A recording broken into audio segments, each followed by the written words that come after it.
Welcome to 365 Christian Men, where every day we aim to inspire and encourage with real-life stories about men.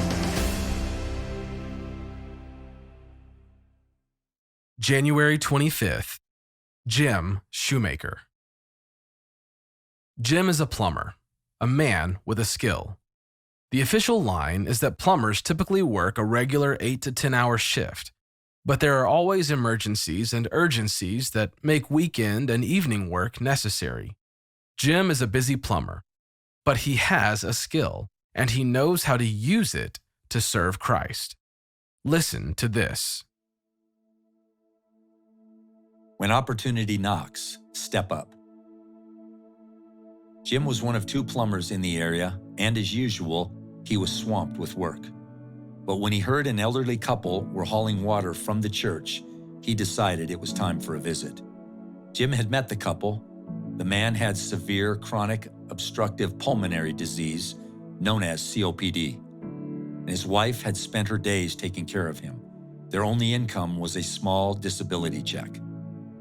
When he sat with them in their living room, Jim said, "We've missed you at Sunday services. I wanted to come by and check on you and let you know that you have been missed."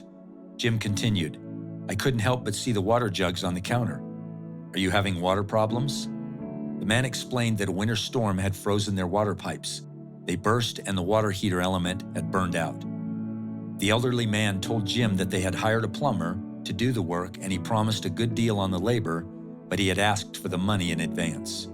They gave him their last penny, but he skipped town the same day. The elderly man said he knew better than to pay the repairman in advance, but they were in such a desperate situation, he had ignored his better judgment. Jim's anger burned. How could anyone be so heartless as to take advantage of an elderly couple struggling to make ends meet? Jim said, "I'd like to check the pipes and see exactly what's needed to make the repairs. I already know where I can get a good deal on a water heater." The man began to shake his head. But Jim said, "I will not take no for an answer. The Lord has blessed me so I can be a blessing to others." But the man replied, "What will your wife say? We don't want to cause trouble for you at home." Jim knew from similar situations his wife Pat would support whatever they decided to do to help the couple. Jim was so adamant the man and his wife realized it was pointless to argue with him. Jim worked 4 12-hour days and finished the job. He salvaged what he could of the old pipes and was able to get a used water heater for $300. When Jim was done, he praised God for giving him the ability and financial means to help others who weren't so fortunate as he. He then told the man's wife the job was finished and she could turn the water on. Her eyes filled with tears, but this time they were tears of joy.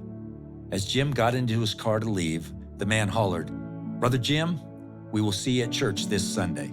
Jim waved and drove off. Later, the pastor phoned and said the church would pay the bill. That didn't sit right. The bill would have to go to some committee and be voted on by the congregation. The whole church would know Jim's friend's business. Jim let the pastor know he wouldn't be delivering a bill. This was a private matter, and it was done.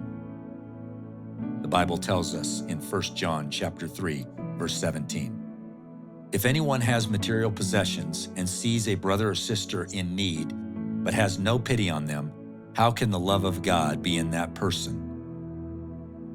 Your skill is a God-given resource. Be ready to use it.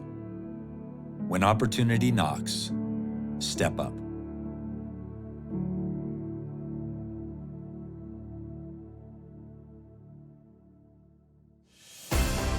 Thank you for listening to today's story.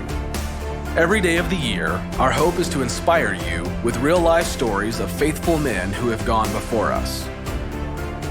Today's story was about a man who isn't as well known as some, but his story proves that God uses ordinary men in many different ways to accomplish His purposes. Is there a man whose story has inspired you, but most people have never heard his story? We would like to hear his story and maybe include him in 365 Christian Men. Please visit our website to share the story of a man who has inspired you, and join us tomorrow at 365christianmen.com.